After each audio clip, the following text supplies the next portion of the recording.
wherever they walk to, right? Wherever they walk to, and you talk about whatever the common interest is.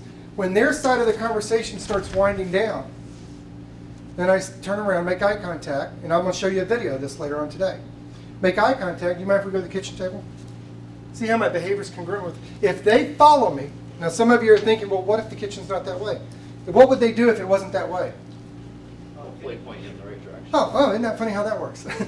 So if I let my behavior, if I say, do you mind if we go to the kitchen table, and I start walking, and they go with me, then what is the behavior telling me?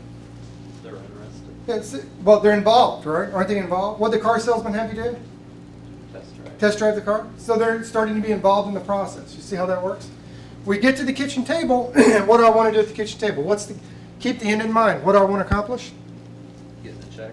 Get a check. So I want to get the commitment, find out what they're willing to purchase, and get my check. Isn't that kind of the whole process? Yes, no? Yes. So when does it start? It starts at the door, right? I want to make sure I don't put the end first. Go through each part of the process. So at the door, if there's something, newspaper article, the do not call. Everybody heard the do not call list? What is the do not call list? Don't call me. Don't call me. Okay, well, can you get a little more detail? It's a no-no. You get penalized, fined if you call some people. But what is the do not call law? Can you explain What it? is it? It's a list of people that signed up with the government. They don't want to be called, bothered from, salespeople. All right. Is that what everybody's understanding is? Is that what you want? On the telephone. No, I want $18. But if that's your answer, I'll take it. Is that what everybody's understanding is? Not just- I thought it was just on the telephone. Nothing was stopping you from going up to their house. Well, let me just see if I understand this correctly. Y'all correct me if I'm wrong. The federal government passed a law and took your tax dollars and created a website where individuals can go online, enter their name, address, phone number, city, and zip code, which is searchable, by the way, so that salespeople knew that they prefer to buy in person. Is that what I'm understanding? So they took our tax dollars and created a direct mail list for us that is free to us. Is that what I'm understanding? And people take the do not call law as a negative. So how many millions of people have gone online and said, hey, salespeople, I prefer to buy in person! Funny how that works. Knock, knock, knock. Your name was on the do not call list, want to drop the brochure off to you? Now, if you send a mail piece to them that has a place for them to respond back, and they respond back, what happens to the clock? Starts ticking. Boom, starts ticking, right? And if you make an appointment, you call when they send that card in, and make an appointment and go out and make a presentation, what happens to the clock? Stops. Gets reset. Boom, gets reset. See how that works? But we interpret the do not call as a negative. So the newspaper article comes out. Free advertising. The Des Moines Register is paying to get our name out there to how many people? Hundreds of thousands. Hundreds of thousands of people. We can either view that as a negative, or we can say, hey, I bet people have a lot of questions. So if I go with the theory that I take the objection that I get most often, which would be 2 times out of how many presentations? 5. 2 out of 5. And I put the objection up front, then what's the way I might lead off with? Well, I would have to just say, Did you see that article? maybe have you seen the article? Oh, great question. Great question. Maybe even carry it with me. Yeah.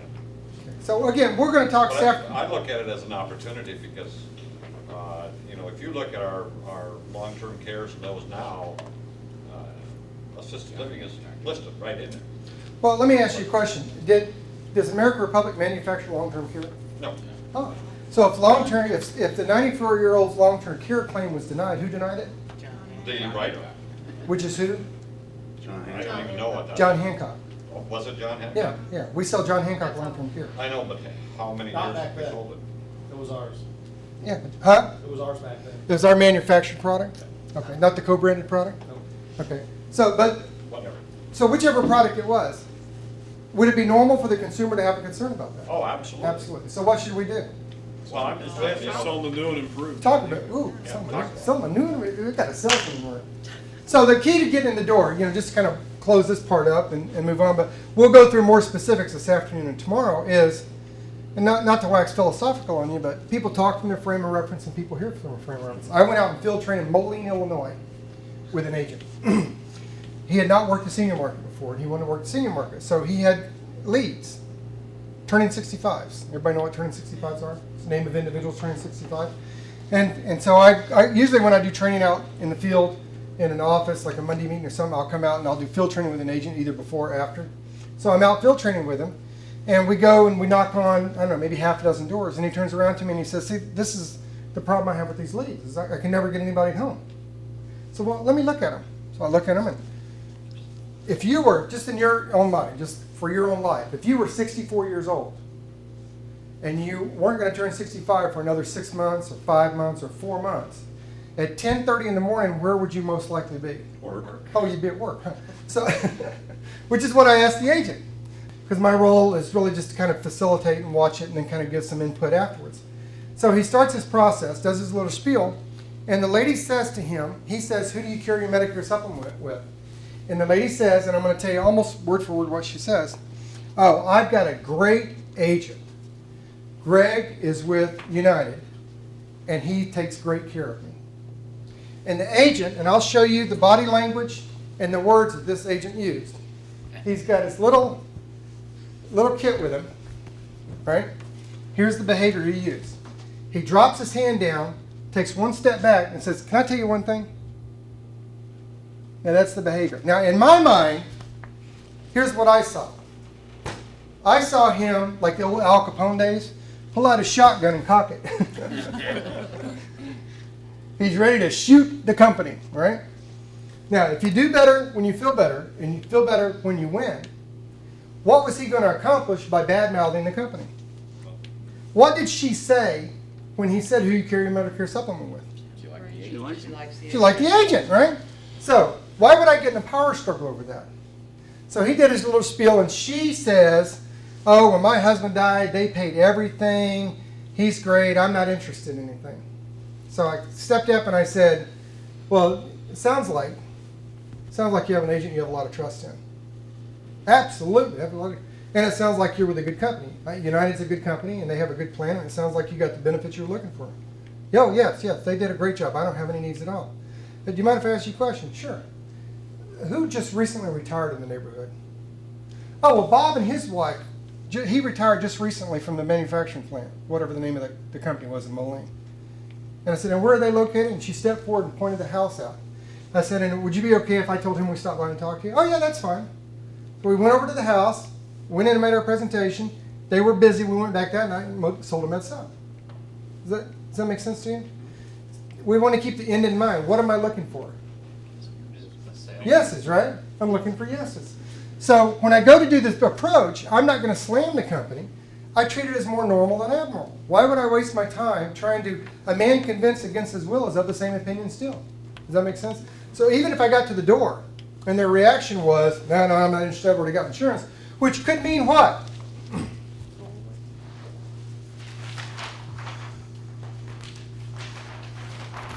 What could that mean? I'm busy. Yeah, it could mean I'm late, I'm leaving for an appointment, it could mean I read a newspaper, it could mean a lot of different things. So the only thing I want to do is I'm either going to get in the house or I'm not going to get in the house. And if I'm not going to get in the house, all I want to do is set up the opportunity to do what? Either get a name or get a time to come back. So we'll talk more about that. Does that help any? I know I probably didn't specifically answer that. We'll talk more about that as we come back. So we're talking about being a business owner. So just remember, success comes from setting and achieving goals. So what you want to look at in your book on lesson 1, page 2, you want to look at why you should examine and question your talents, your assumptions, your values, and beliefs. If you would take your pen and just write a little note down there about why you think you should do that, then we're going to take a break, and we're going to take a short break. We're just going to take a 5-minute break, and then we're going to come back, and we've got a little thing we're going to do, and then we're going to break for lunch, okay? So just take a minute. Lesson 1, page 2, if you would answer that question. Then is that just a wish list or a goal?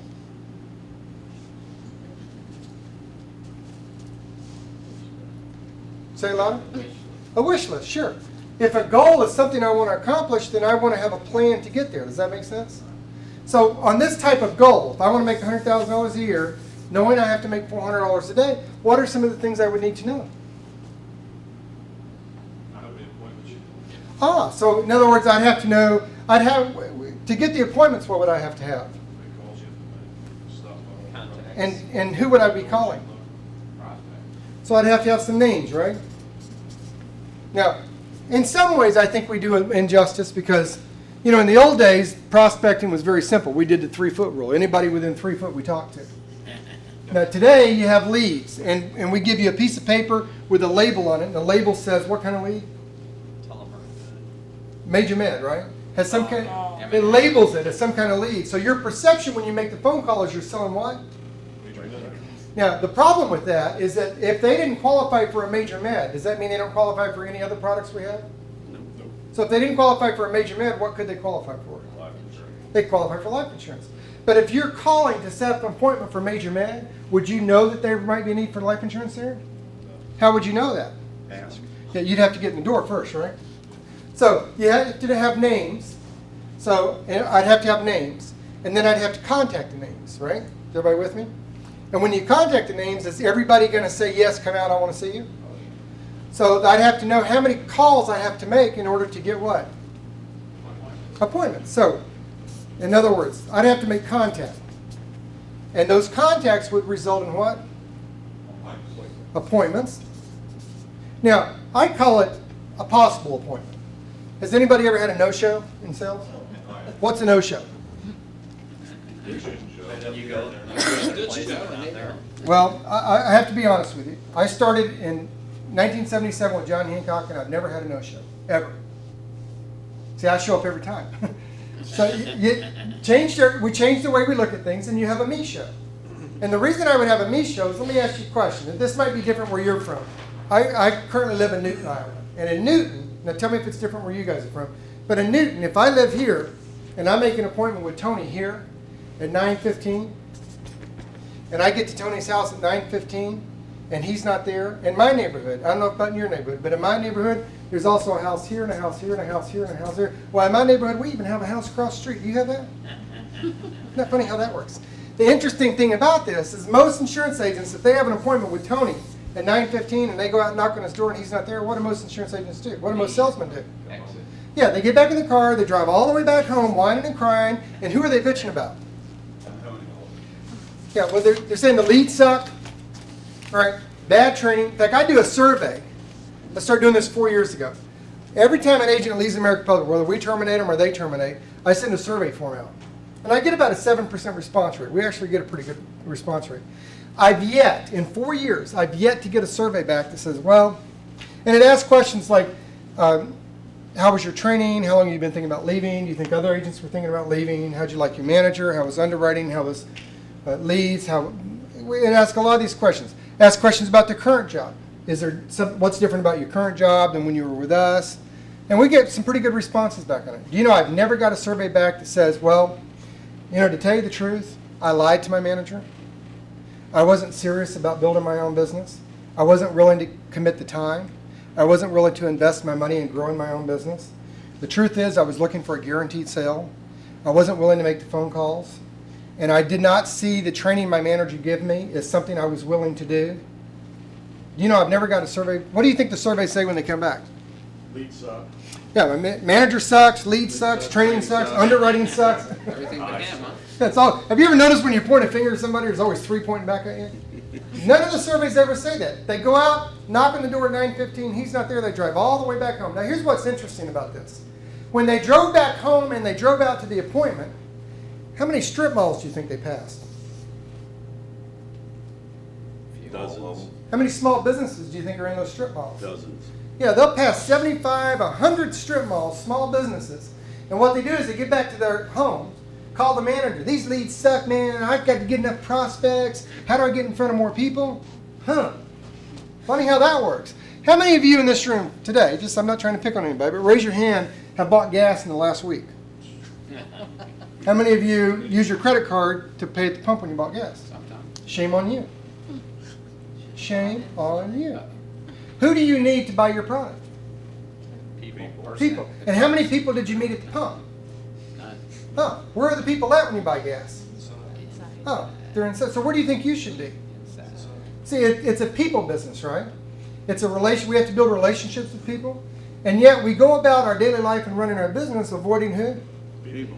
People. We go through the drive up at the dry cleaner. You pull through McDonald's or Burger King, right? Where are people at? Inside. You go to a department store and buy something in a department store. How many employees at the department store are full time? In other words, they work 40 hours a week and have benefits.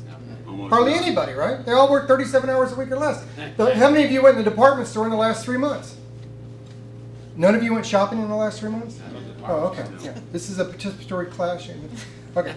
So how many of you asked the salesperson, who do you carry your health insurance with? See what I mean? Sometimes we complicate prospecting. The truth is, if I go out there at 9:15 and Tony's not home, what did we say a referral was? It's an endorsement of who? Of you, right? And isn't the value of a referral is that you have someone's name that's familiar to someone else? Well, do I have Tony's name? Do I have his name? So I've already spent my time, energy, money getting in front of this house, right? I'm already in the neighborhood. So what would prevent me from going next door, knocking on the door? The person answers the door. Hi, my name's Lloyd Lofton, American Public Insurance Company. I was out visiting my customers in the area. Want to stop by? Sorry, my name's Lloyd Lofton, American Public Insurance Company. I was out visiting my customers. Just came from Tony's house next door. I want to stop by and introduce myself. May I come in? What are the 3 things that the person could say? Yes, no, Yes, no, or later. what's about? Later means no to me. What? Right? Is there anything else they could say? If they say no, what does that mean? Is that normal or abnormal for people to say no to a stranger? So should we treat it as more normal than abnormal? Right. If they say, well, what's this about? What would be our reaction be? What would you tell them? Would you tell them what it's about? I see you like racing. Okay, well, I'd give it up. Yeah. Maybe. I might see a tricycle in the car. I might see, what kind of car was that in the driveway? 68. Oh. Yeah. It helps better if you answer. Yeah, What kind of car? 68 Chevy. Yeah. Does that make sense? And if they say yes, what would you do? Great, me too. Yeah, so you would come in, right? Start waving your feet. So there's only 3 things that they might say to you, right? And if you knocked on 3 houses and nobody answered at either door, is there anything you could leave in the mailbox? Like to take one brochure. I mean, here's my question to you. I've already spent my time, energy, and money getting to this house. I'm already in that neighborhood. Is there any reason why I wouldn't go ahead and market myself while I'm there? Does that make sense? So as I'm making my appointments, remember, what did we say we need? I needed names, so I get 50 names. Here's my numbers before I came to American Republic, and it still holds true. If I have 50 names, I'll end up with 24 contacts, 10 possible presentations, 8 presentations, and 2 sales. I mean, that's been my numbers for years.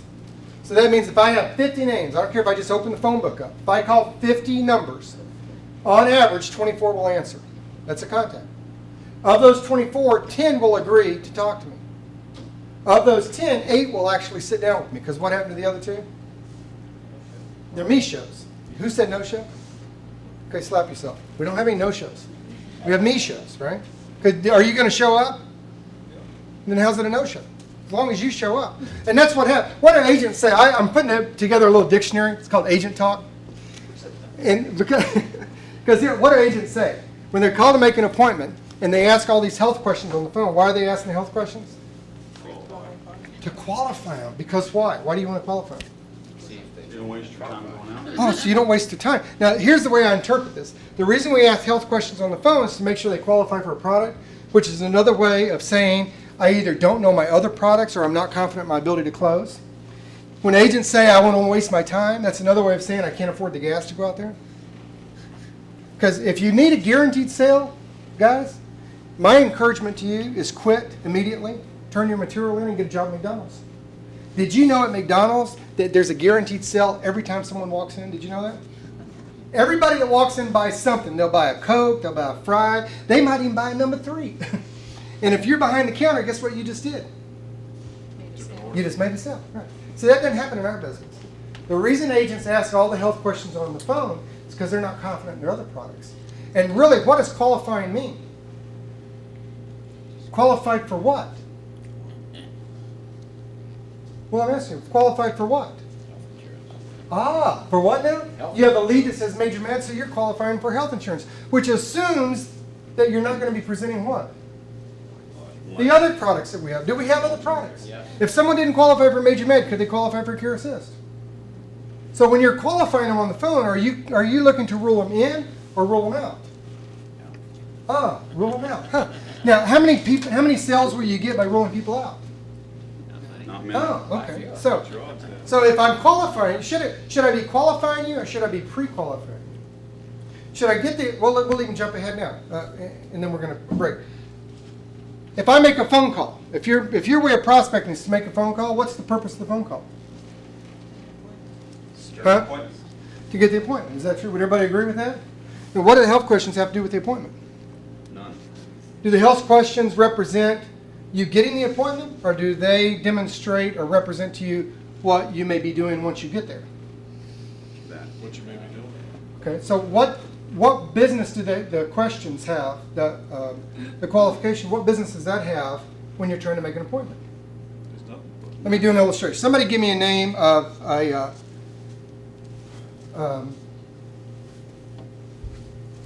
Frank. Give me the name of a mall. Where are you from? Springfield, Springfield. Give me the name of a mall in Springfield. Battlefield Mall. Who? Battlefield. Battlefield Mall. Okay. Can I role play? Can I pick on you? All right. You're walking down the mall. Is it an indoor or outdoor mall? Indoor. Okay. You're walking down the mall, and a lady, I'm 53, so a lady about my age or a little bit older is coming towards you this way, right? And you're limping down. You're walking down the mall. Circle. And as she gets to about where you're at, you walk over to her and, excuse me, how much do you weigh? What medication you on? Probably get knocked on the ground. Would you do that? Not really. Why not? Why wouldn't you do that? It'd be fun to try. That's rude. Why wouldn't you do that, Gail? I wouldn't do it because You're insulting It's an somebody. invasion of privacy. it's an invasion of privacy. Invasion of privacy. Anthony, would you do that? Why? Well, it is. It's an invasion of privacy. There's no other way Well- to put it. Here's what's interesting to me. Don't you do that every time you make a phone call? Yes. You're on the phone with somebody for 48 seconds, and what are you asking them? How much do you weigh and how much do you weigh and what medication you're on, aren't you? You walk into a small business owner, you've been there for a minute and 15 seconds, and what are you asking? Any health insurance? You know, what medication you're on and how much you weigh, right? Isn't that funny how that works? Now, I'm not saying that those questions aren't germane, but don't you have to earn the right to ask those kind of, would you consider that like a high trust question? So in order to earn the right to ask high trust questions, wouldn't you want to ask some low trust questions? Does that make sense? So when you're on the phone making an appointment, and you're making your phone calls, what's the purpose of the phone call? So wouldn't it make sense to remember the end when you do something? Put the end first. If the goal is to get the appointment, then what would be the most important thing to do when you make that phone call? Get the appointment. Get the appointment. So I might call you up and I might say, "Hi, Steve. Steve Shoemaker, right? Yes. Steve, my name is Lloyd Lofton. I'm with the American Republic. You recently spoke to someone wanting to get some additional information on health insurance. You recall that? Yes. Steve, the reason I'm calling to let you know I'm going to be in your area on Thursday, and I can see you at 7:15. Are you going to be in? Not at that time. And what time will you be in? The evening's better. Is this? Oh, so 7:15 in the evening would be better for you? Sure. Is this for you and your wife? Yes, it is. And I've got your address. It's 4215 Tennessee Avenue. Is that still correct? That's correct. Can I MapQuest that, or should I get cross streets from you? It's a good question. It's a little different on MapQuest. I'll give you the information, or I can just give you. Okay, great. So you write that down. All right. So I'm going to see you Thursday at 7:15, and the cross street is that correct? That's correct. Now, before I get off the phone, what was my goal of making the phone call? Appointment. Appointment. Did I get the appointment? Yeah. Ah, so now where do the questions fit in? Did you hear me say before I get off the phone? Let me just verify some information. Before I get off the phone, and then I go through the question. What questions would you ask? Height, weight, birthday. Have I earned a little bit more of a right to do that now? Is there do you guys hear a difference in that kind of? What's the difference in the way you're making phone calls now? Doing it backwards. Relationship. We just go right for the juggler. Go right for the juggler. So you're walking down the mall. How much do you want? You see the little old lady, and you walk up and say, "How much you weigh? What medication you on?" And then agents will call me all the time, yeah, I'm having a little trouble making appointments, having a little trouble. Funny how that works. So, all right, it's 11:30. I'm going to get back to this when we come back. Remember, when we come back, we're talking about the activity plan, developing a business plan, and a mission statement. We're going to, Hey, I gotta bring up something real quick. You just Off did. track there. You did ask about the MapQuest. oh, And if I gave you my address, street address, it's a little different on MapQuest. That's a real good question. For my instance, if I didn't tell you that, you'd be at the wrong place. yeah, I've done MapQuest that says turn left, and they actually live right. Yes. Oh, yeah. What we're going to do now is we're going to break. I'd like for every. Let me ask you, what do you like so far about school? I mean, Okay. even just in the first half day, so far Yeah. we've learned this, and what I really like, or, what I'd like to see them do differently is this, so. Okay. Do I do it? Anytime? No, I guess we got noise, so. Step out so that we can pick these guys up. We'll move out here. Anybody else wants to do it? Okay, I guess. Yep. Shoot. Well, I've been in for, just the morning session, and the information that we've got so far is really good. I've written down about 6 points that I'm going to use in the field. They're all really good. One is, try to get good at one product and do it well, and that's what I'm going to try to do. I think Lloyd is really good at teaching. He's helped us learn these things, but we've got humor, and it's relaxed. It's enjoyable, so I'm having a good time. Great. And when he says action, basically the question to you is, what are you enjoying about it so far, and what do you hope to get out of it? Maybe kind of like some of the questions that Lloyd had there originally. And we're rolling.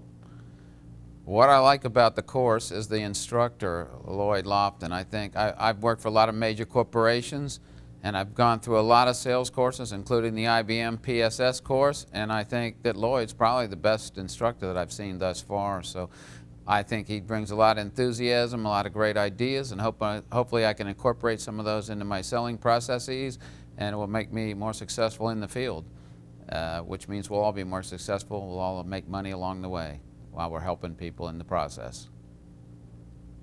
Is that enough?